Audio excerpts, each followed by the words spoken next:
Allô, j'espère que vous allez bien. Actuellement, c'est ce fait divers, on va dire, qui arrive, c'est à un artiste haïtien. Donc, il s'appelle du nom de Bob Caillou. Actuellement, en utilisant son expérience en tant que tel, son cri de cœur, ça peut servir à beaucoup de gens comme exemple, comme morale, peut-être certains principes à développer chez soi si ce n'est pas fait. Surtout les gens qui sont au pays, qui prévoient ou qui convoitent venir s'installer dans les pays occidentaux, que peu importe la raison, ou qui ont finalement la possibilité de venir dans un autre pays s'installer, tenter d'avoir d'autres opportunités. C'est toujours plus vert chez le voisin, mais ça ne veut pas dire que c'est plus facile, ça ne veut pas dire qu'il ne faut pas tondre la pelouse. Des fois, on va avoir chez le voisin la belle pelouse bien mise, bien droite, mais on ne sait pas que peut-être à 5 heures du matin, ce voisin-là, il se lève pour aller tondre sa pelouse, couper l'herbe, mettre son engrais, travailler sa terre. On ne voit pas tout ça, on voit juste le résultat et puis on se dit, moi, c'est ça que je vais avoir. Et quand on se rend compte qu'on arrive sur le chemin, qu'il faut faire les efforts, mais ça nous donne déjà mal à la tête. C'est de ça qu'on va parler. Je vais donner ma perspective. Je vois qu'il y a beaucoup d'autres personnalités, beaucoup d'autres gens qui en ont parlé. Et moi, je me suis dit, mais qu'est-ce qu'on peut ressortir? Qu'est-ce que quelqu'un peut ressortir de tout ça? Donc, on va y aller. Et peu importe d'où vous êtes, je pense qu'on peut le prendre comme exemple pour se dire que peut-être qu'il faut réfléchir à une autre façon, à un autre point de vue, pour éviter de fermer des bénédictions dans sa vie. Donc, on est chez la Doua.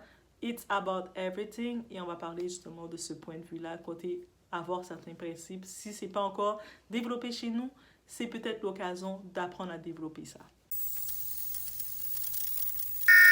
Donc, vous savez, cette année, je pense que ça a été lancé, ou c'est dans cette année que ça a été lancé, le président américain Joe Biden, il a fait un programme très intéressant pour inviter les gens, surtout il y a beaucoup de personnes d'Haïti, un peu partout, à venir suite à la crise qui arrive, venir s'installer d'urgence aux États-Unis.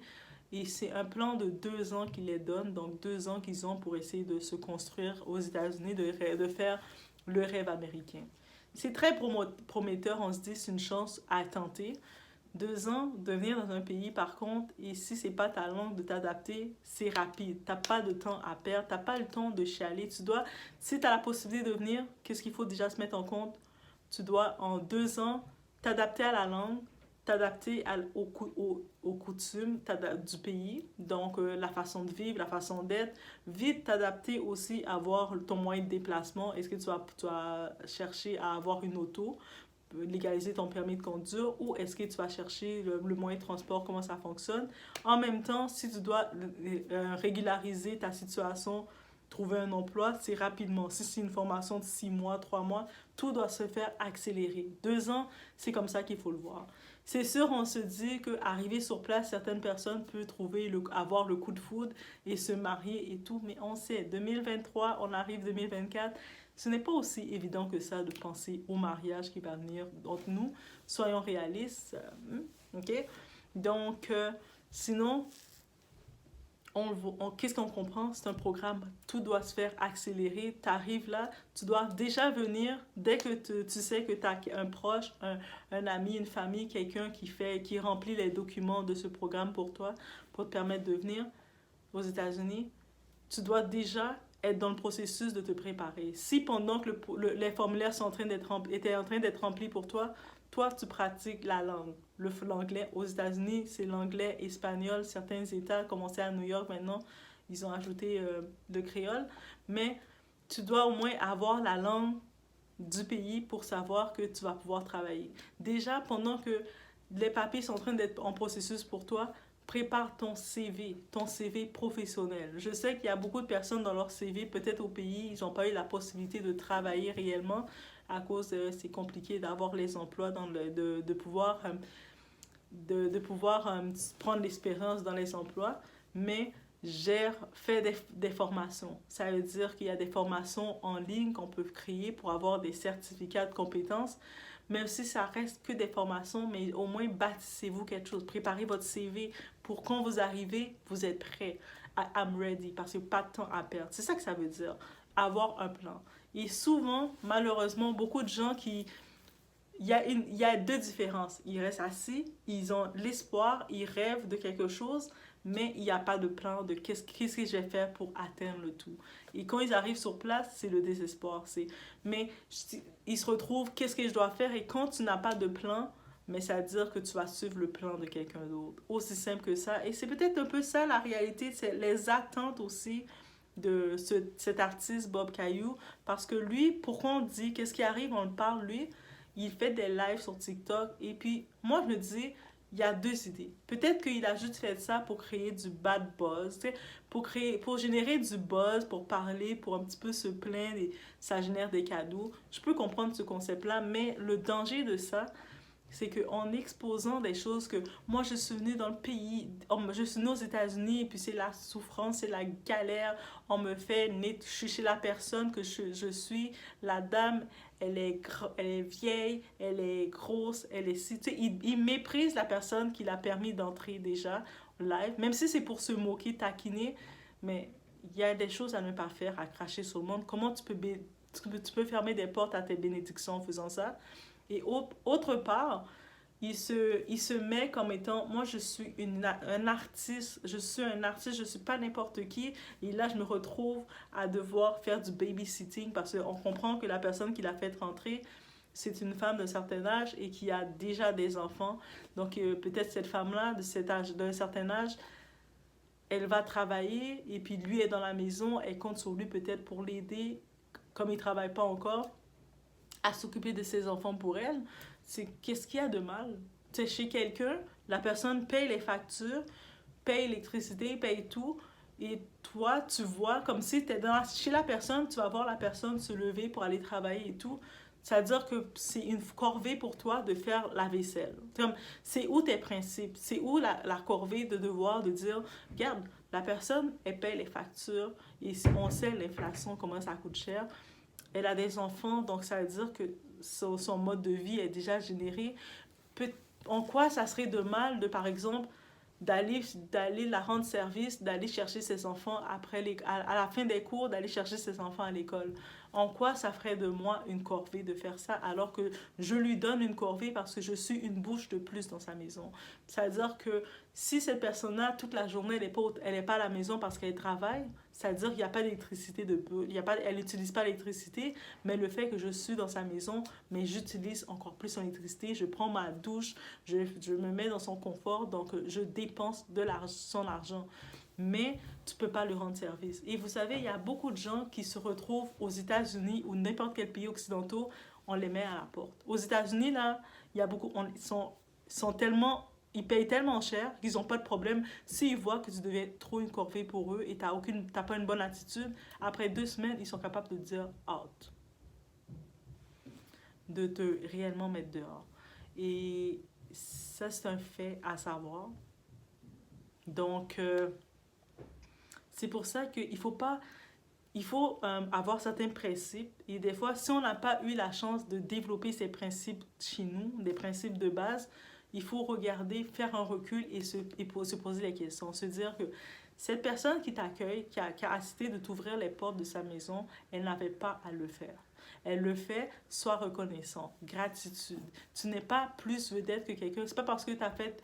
tu es un artiste, supposé, tu es un artiste ou que tu es populaire, tu as beaucoup de followers, que tu vas jouer à la diva chez qui que ce soit. On est toutes des stars dans notre vie. Donc, utilise la gratitude et tu te dis, OK, regarde, cette personne, c'est elle qui est le pourvoyeur financier dans le foyer, dans la maison que je suis. Cette personne a permis de me faire... mon rêve, c'était d'entrer aux États-Unis parce que beaucoup ont le rêve de quitter leur pays d'origine pour aller ailleurs. Donc, quelqu'un t'a permis d'atteindre ce rêve-là.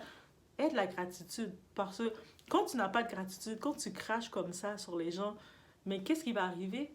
Tu vas perdre des bénédictions. C'est-à-dire, le monde va regarder comment tu es ingrat et ils vont juste fermer les portes envers toi. C'est-à-dire, ne faites pas cette attitude-là. Et puis, j'ai vu ce que j'ai pu voir comme élan de bienveillance. Beaucoup de personnalités, ils sont pas venus se moquer de lui, là. Ils sont vraiment venus lui donner des conseils et dire non, c'est pas la bonne façon de faire parce que ce que tu fais, tu peux finir par... La personne va finir par te voir faire des lives parce que quand il fait des lives en public sur TikTok, surtout, le monde a accès à ses lives, à des messages qu'il dit. Et même si il peut le dire à la blague pour rigoler, mais tu sais pas comment... La personne là qui l'accueille chez lui, sa famille écoute. La personne a de la famille, elle a des amis. Et à un moment, ses amis vont peut-être être offusqués parce qu'ils vont dire, attends, c'est pas ce zigoto-là que t'as fait rentrer du pays et qui vit chez toi et qui est en train de se moquer de toi, se dire que t'es vieille, que t'es ci, t'es pas une Beyoncé et tout ça. Mais, hey.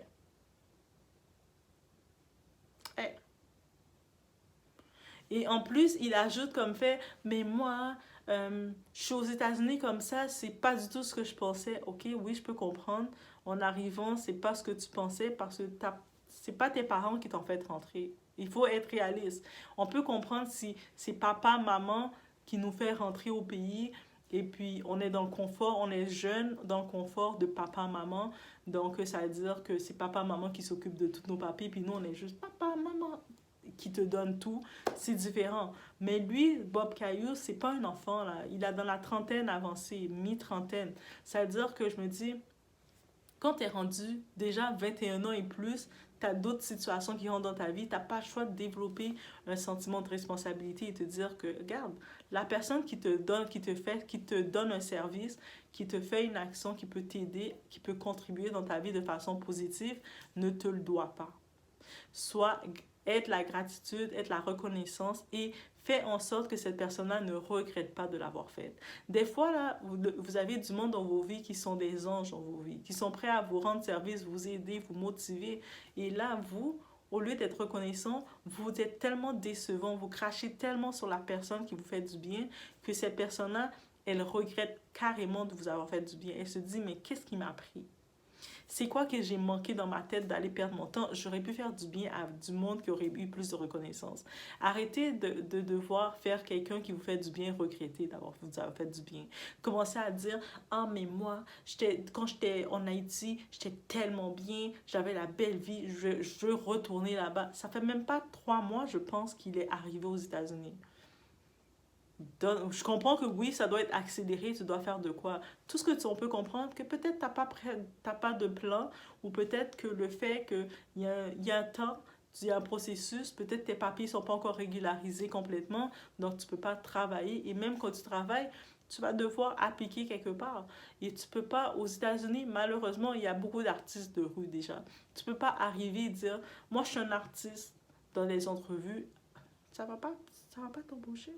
Donc, tu vas devoir commencer quelque part, gérer, avoir de l'expérience dans un emploi américain pour apprendre à avoir le concept de travailler, d'aller puncher, d'aller faire remplir tes fiches, remplir tes feuilles, recevoir tes paychecks, voir le gouvernement te taxer un peu. Tu dois vivre un petit peu ce concept-là et puis ensuite, tu commences à grandir sur ce concept-là, tu commences à avoir tes paychecks, à apprendre à les développer, à les mettre, ça tombe dans ton compte en banque, tu vas t'ouvrir un compte en banque. Bref, il y a tout un concept que tu dois développer et c'est correct. Mais l'option de... Je sais que maintenant, le monde utilise facilement l'Internet, les lives, leurs réseaux pour pouvoir exposer des situations que je me dis, est-ce que c'était nécessaire? Est-ce que c'est d'exposer ça comme ça, tout ce que ça va finir par te faire, que cette personne-là va tellement être dégoûtée de toi, elle va juste te dire, tu dégages de chez moi. T'es pas un dieu, you're not God. Comme, tu vas pas venir, c'est pas vrai que tu vas venir chez moi et me manquer de respect, comme si me dire que j'ai pris un reste avec, j'ai pris quelqu'un pour travailler pour moi personnel. Guys, le principe, c'est simple. Tu es dans la maison de quelqu'un, la personne te ouvre ta porte, t'accueille chez elle. Déjà, une maison, je vous dis, votre maison, protégez votre foyer dans tous les sens. En plus, si on comprend que cette personne qui l'accueille a des enfants, protégez votre foyer de tous les sens. C'est pas pour rien. Ça veut dire la personne ouvre ses portes, t'accueille chez toi, sachant qu'elle a des enfants. Elle fait assez confiance qu'elle compte sur toi peut-être pour l'aider un peu avec les enfants. Elle fait assez confiance que tu sais que tu peux l'aider. Il y a la vaisselle. Pourquoi tu peux pas faire sa vaisselle? Ça veut dire cette personne-là, tu comptes sur elle, qu'elle t'accueille chez elle, elle paye le loyer, elle paye tout. En plus de ça, elle fait à manger, elle doit aussi faire la vaisselle, elle doit courir en tout ça, aller chercher ses enfants, s'occuper de ses enfants, que tu peux même pas faire rien du tout parce que tu es une star. Mais non, faut arrêter ça. Faut apprendre à respecter les gens et respecter ce que les gens font pour vous. Les gens ne vous doivent rien. Après, vous vous étonnez qu'il y a des gens que vous allez dire, ah, mais comment la personne a osé mettre la personne dehors de sa maison? Mais c'est à cause des attitudes comme ça, vous dégoûtez les gens. Vous ne donnez pas envie le monde de vous aider et puis vous dis, l'attitude qu'il a faite, c'est déplorable. Même si certains vont dire, ah, mais peut-être c'est juste pour créer du buzz, c'est pour faire un petit peu pour faire du show. Mais est-ce que vous savez, même en voulant faire du show, que parce qu'il voulait peut-être générer des cadeaux pour sa plateforme TikTok, mais est-ce que vous savez que cette personne, quand il fait ce show-là, à l'engarde, cette personne a de la famille, a des proches. Moi, désolé, si j'ai une famille et puis je suis au courant que cette famille-là je- est, a fait rentrer quelqu'un puis la personne parle mal d'elle comme ça sur les réseaux, moi je vais dire, mais qu'est-ce que tu... Regarde, je vais t'enregistrer, regarde qu'est-ce qu'il dit sur toi, qu'est-ce qu'il fait dans ta maison, clairement. Mais qu'est-ce qu'il fait dans ta maison? Il te respecte même pas. Il commence à te dire que t'es vieille, t'es grosse, t'es si, c'était un turn-off et tout. Mais arrêtez. Si tu savais que la personne était vieille, était grosse, n'était pas ton genre depuis longtemps, mais tu as quand même accepté que cette personne te remplisse des papiers d'immigration pour te faire rentrer aux États-Unis.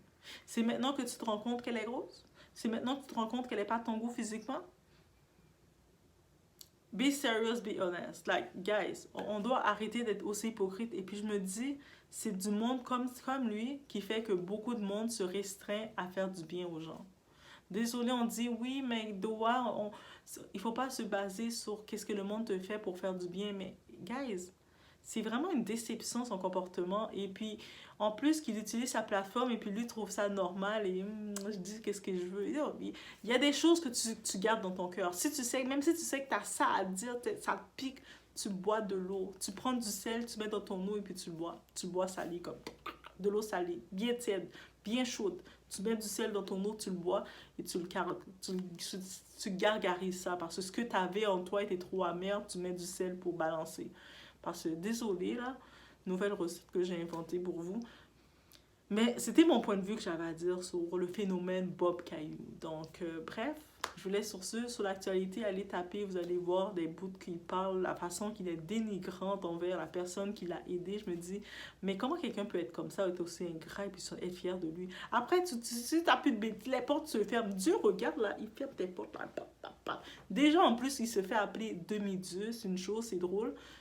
Ou est-ce que Kanye West, je trouve, c'est mon frère, Kanye West, is my brother, mais qui va dire I love myself, je m'aime, mais là, quand je regarde un comportement comme ça, je me dis non.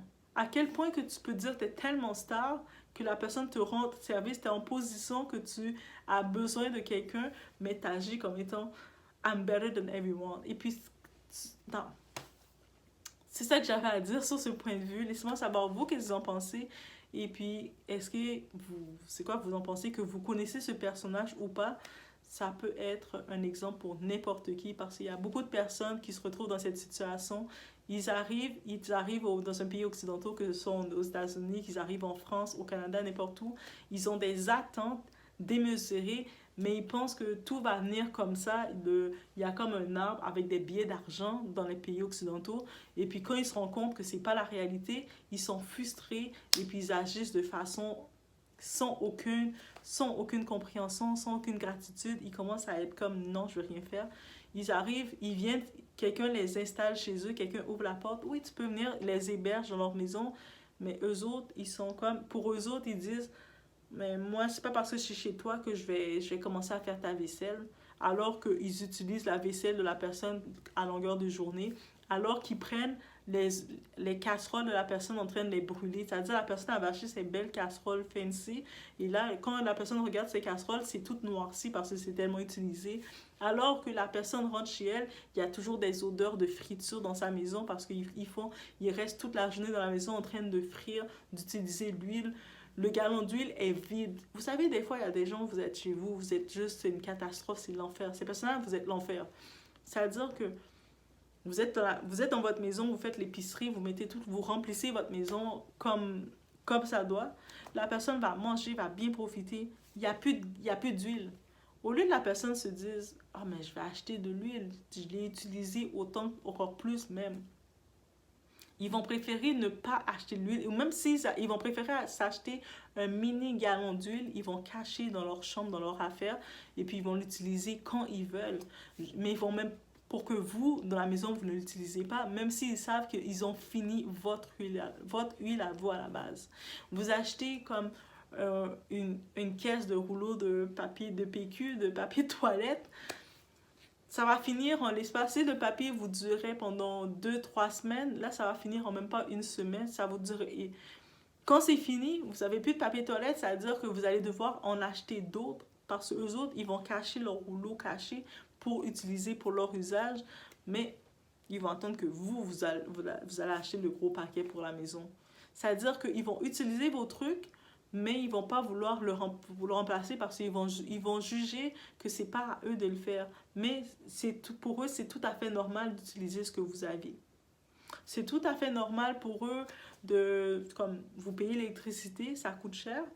Ils vont laisser toutes les lumières ouvertes comme ils veulent, ils vont faire tout ce qu'ils veulent. Et puis même si vous dites, ah mais peux-tu faire attention quand t'es pas dans une pièce, peux-tu juste fermer la lumière, ça va être la catastrophe. Ils vont appeler le monde au pays pour dire, t'imagines, je suis dans la maison, ils commencent à contrôler parce que j'ai ouvert la lumière, elle se prend pour qui? Ah, on va les voir dire ça.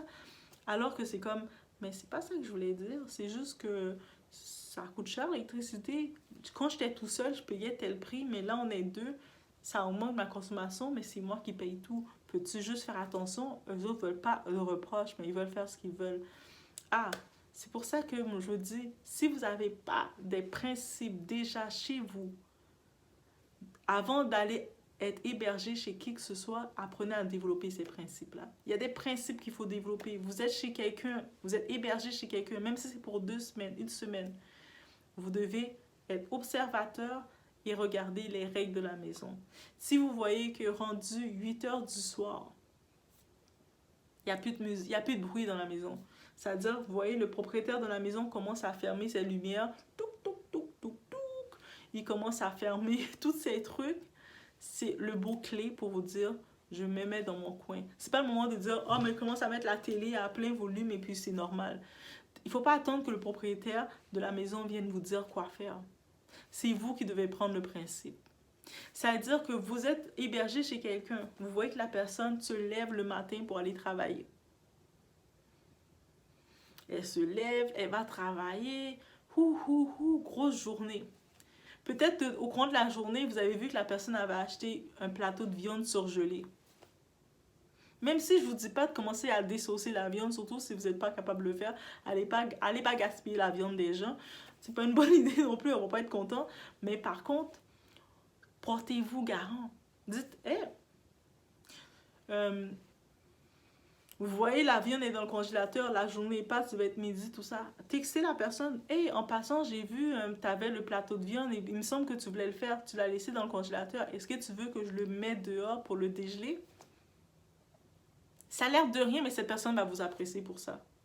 Petit geste que vous avez fait. Si vous êtes encore plus expert dans la geste, vous êtes capable, vous savez, les Antillais, on aime ça, apprêter la viande, nettoyer la viande et tout. Si vous êtes capable de le faire, tu veux-tu que je lave ta viande ou c'est correct? Il y a du monde qui sont confortables de s'occuper eux-mêmes de leur nourriture. Il y en a qui vont dire, ah oui, tu peux le faire, mais gentil, merci. Faites-le. Sinon, si la cuisine, vous n'êtes pas trop fort dans la cuisine, vous n'allez pas gâter la nourriture des gens, ça coûte cher. Mais vous pouvez dire, à la fin, la personne a fini de faire à manger, elle est venue, elle a fait à manger, vous voyez, l'évier est rempli. Vous savez, on est dans un système, on travaille beaucoup, on n'a pas le temps à tous les jours de faire les tâches, certaines tâches. Vous êtes dans la maison toute la journée, vous voyez, l'évier est rempli. Prenez le temps dans la journée pendant que la personne n'est pas là, vous nettoyez la vaisselle. Vous n'avez pas besoin que la personne vous regarde ou vous fait des observations. L'évier quand la personne arrive dans sa maison, elle voit l'évier est clean, bien débarrassé. Juste ça. Vous faites juste nettoyer la vaisselle sans rien.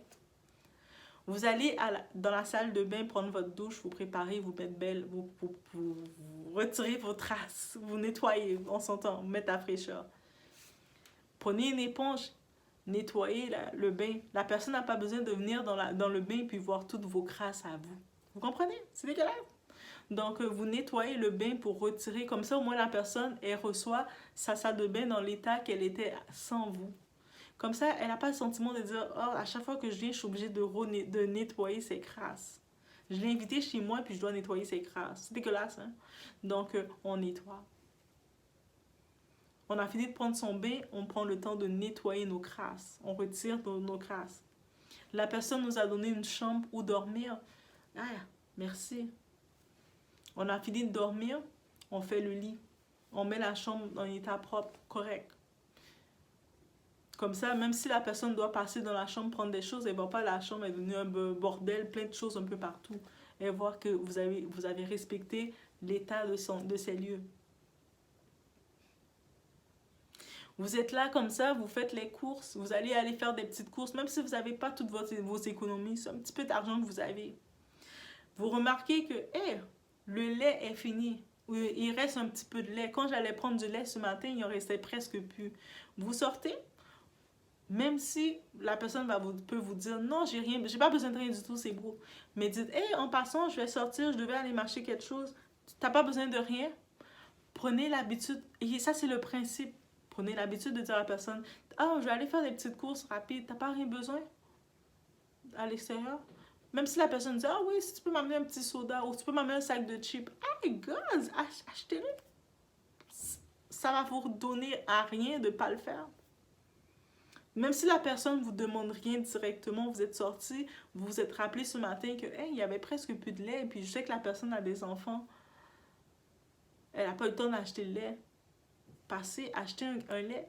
Un 3$ et puis un petit pack de lait et puis dire j'ai passé, je me rappelle ce matin il n'y avait plus de lait, peut-être les enfants demain matin ils vont vouloir du lait pour le céréal. Un petit geste comme ça, je vous dis, même si vous n'avez pas contribué financièrement à toutes les grosses billes, mais des petits gestes comme ça, c'est la classe. La personne va être contente de vous avoir chez elle comme ça.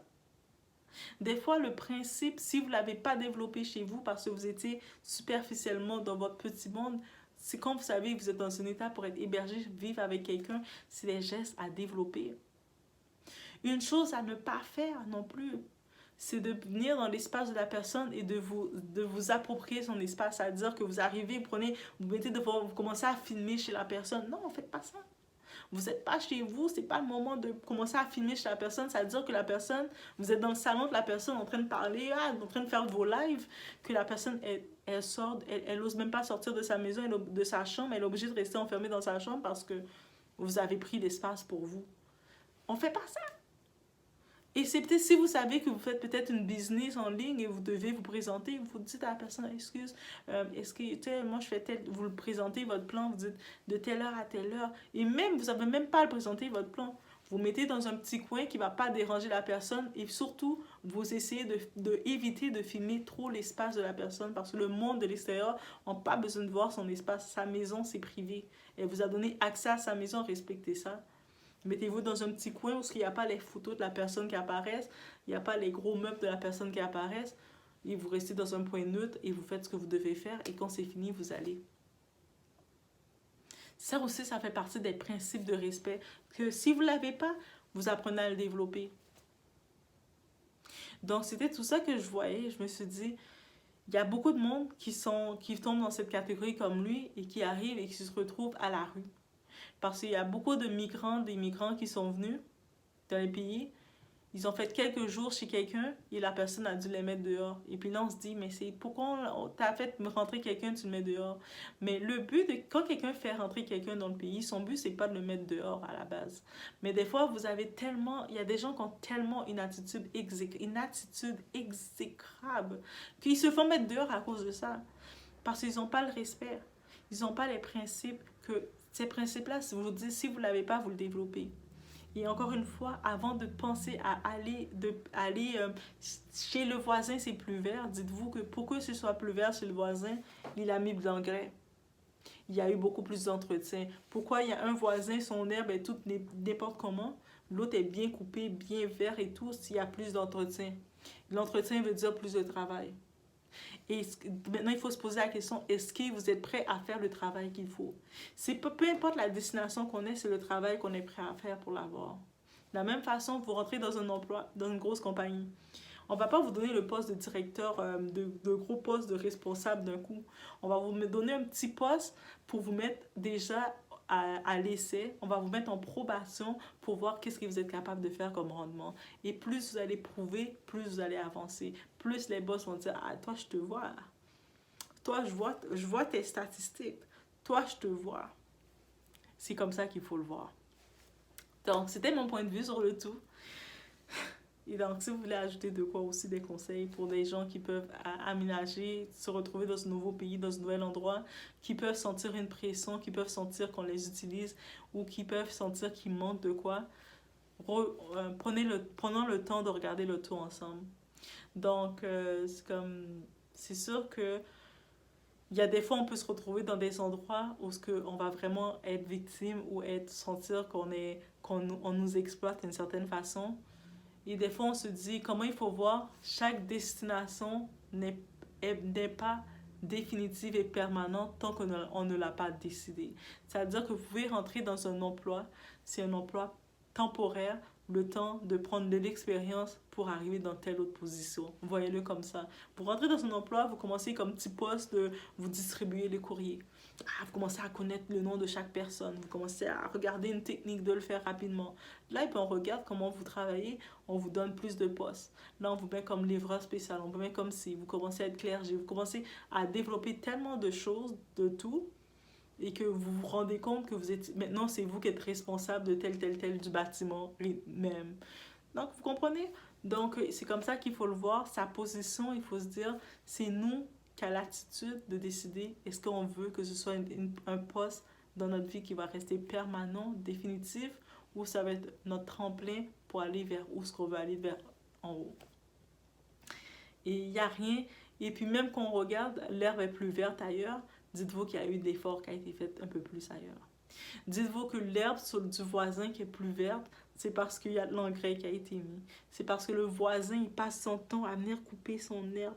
Je me rappelle, il y avait un voisin qui avait toute sa belle pelouse, des belles fleurs, mais tu voyais comme 4 heures du matin, 5 heures, tu les vois aller acheter leur pelouse, aller acheter leur engrais, commencer avec leurs petits ciseaux, des petits ciseaux presque de cuisine, à 4 pattes en train de couper dans le gros soleil. Et on ne peut pas se plaindre que leur gazon est super beau et bien vert. Est-ce que vous les avez vus à terre à 4 pattes avec des petits ciseaux en train de faire couper l'herbe? Ça veut dire qu'il y a eu de l'investissement. Donc, c'était vraiment ce message que j'en profitais pour apporter avec vous. Donc, on se voit aux prochaines vidéos et faites attention à vous.